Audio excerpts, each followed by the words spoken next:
Olá pessoas, meu nome é Edson. O tema do vídeo de hoje é animismo, espiritualidade, crença ou religião. O animismo é na esteira de uma das maiores expressões humanas das civilizações antigas até as civilizações modernas. Porque o animismo dá conta de uma série de realidades e de busca de seres humanos por uma divindade que lhes valesse a vida, o seu sustento. E por isso, povos mais antigos, autóctones, tribais, indígenas, acabaram a seu tempo incorporando a ideia de espiritualidade ou religiosidade ou crença, como assim vocês queiram entender, ao seu espaço de realidade de vivência. E por isso acabaram, a seu tempo, entendendo que havia uma mediação, havia uma expressão divina, né, dentro de cada elemento constitutivo da sociedade em que eles viviam. É importante notar também que o animismo, a suposição de que não havia uma pretensão de uma religião universal, e por isso mesmo as culturas animistas, todas elas eram desenvolvidas nos seus espaços comuns, né, tribais em geral, e não havia uma necessidade, uma busca pela universalidade da sua espiritualidade, nem tampouco pelo sentido missionário, ou seja, de comunicar o tipo de espiritualidade animista que era praticado em determinada tribo. Esse tipo de espiritualidade pudesse ser compartilhado e somatizado a outras crenças e a outras percepções de mundo, como acontecia com relação às tribos animistas. Esse é um dos primeiros pontos. Um outro ponto, em algum momento, a palavra animismo, né, a partir do ano de 1870, o cientista Edward Taylor tomou uma conotação de religião da alma.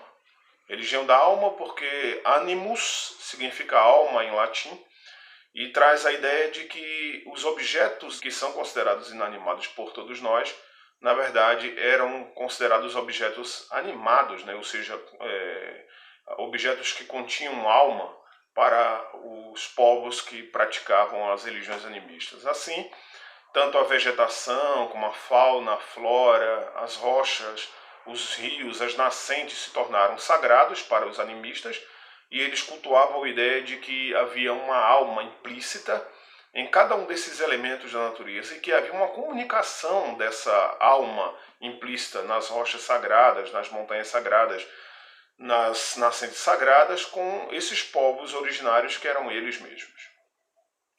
Passado esse tempo, eles começaram a incorporar essas ideias e essas ideias elas foram graçando, né, crescendo a cada momento, e então começaram a cultuar divindades dentro da própria natureza. A natureza se tornou uma divindade para alguns desses povos originários e para outros povos eles acabaram incorporando lugares que se tornaram lugares carregando uma certa aura de sacralidade. Em certo sentido, quando as grandes cidades começam a surgir, o animismo começa a perder a sua força, porque a partir do surgimento das cidades, né, da polis grega, muitas pessoas reunidas no mesmo lugar, surgiu também o politeísmo. E o politeísmo ele veio para se apropriar do sentido do que era o animismo dos povos ancestrais. E essa apropriação se deu a partir das seguintes proposições. Primeiro porque lugares, coisas, animais, nascentes, rochas que eram consideradas sagradas dentro do animismo foram incorporados pelo politeísmo e assim como se dizia que uma nascente, um rio ou mar era sagrado, o politeísmo começou a colocar nome de deuses nesses lugares que eram considerados sagrados. E assim nós tivemos uma ação e apropriação do animismo, né? E nesse sentido houve um silenciamento da natureza e da comunicação do ser humano, ou do Homo sapiens, com a própria natureza. E então as pessoas já não falavam mais com pedras, não falavam mais com árvores, não falavam mais com rochas, não falavam mais com nascentes. E agora eram essas nascentes, esses lugares sagrados, mediados por uma divindade dentro do politeísmo, que começou a se comunicar com os seres humanos. Daí a apropriação do politeísmo em relação ao animismo.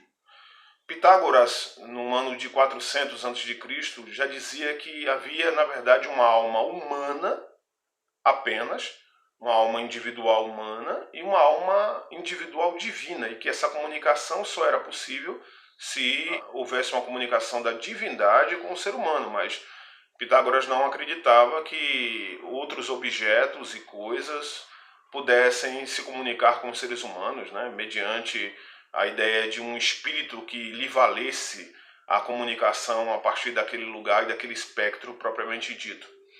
Também Aristóteles, 350 a.C., dizia que essa ideia de objetos inanimados se comunicarem, algum elemento de sorte, como por exemplo um trevo de 4 folhas ou um pé de coelho, era apenas uma elucubração infantil e arcaica das ideias de crença, religião ou espiritualidade pregressa, era assim que Aristóteles enxergava, e que por isso mesmo já era uma religião ou uma crença, uma espiritualidade superado, né, no seu tempo. Era isso que ele dizia. O animismo está ainda na esteira da constituição de algumas religiões autóctones e tribais, por assim dizer.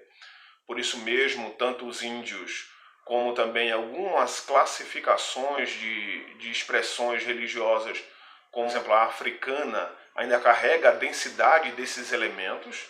Dentro dessa densidade de elementos africanos animistas, nós temos, por exemplo, o autoespiritismo, que é conhecido como espiritismo de mesa branca, né? Geralmente muito mais praticado pela elite das cidades, e por isso mesmo ainda se carrega nesses cultos, nessas reuniões, nessas participações de crenças religiosas animistas dentro do autoespiritismo.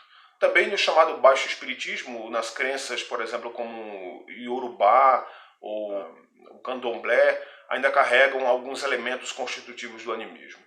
O animismo também é conhecido por ser um espaço de crença, religião ou espiritualidade, na prática também de sacrifício de animais, e também em alguns momentos há relatos históricos antropológicos de que houve sacrifícios humanos, né, para aplacar a ideia dos espíritos, a revolta dos espíritos, e por isso somatizar para si e para o seu povo uma bondade implícita através da mediação dos espíritos contidos na natureza. Em algum momento o animismo era entendido como espiritualidade, depois que as novas religiões foram surgindo, como por exemplo o politeísmo, ela se tornou apenas uma crença ancestral, de certo modo superada, mas na verdade ela foi criada e apropriada pelo politeísmo, e por isso ainda existe em nossos dias com certo significado e importância para algumas culturas e religiões. Se você gostou desse vídeo, curta, compartilhe, deixe o seu like, se inscreva no canal. Grande abraço a todos.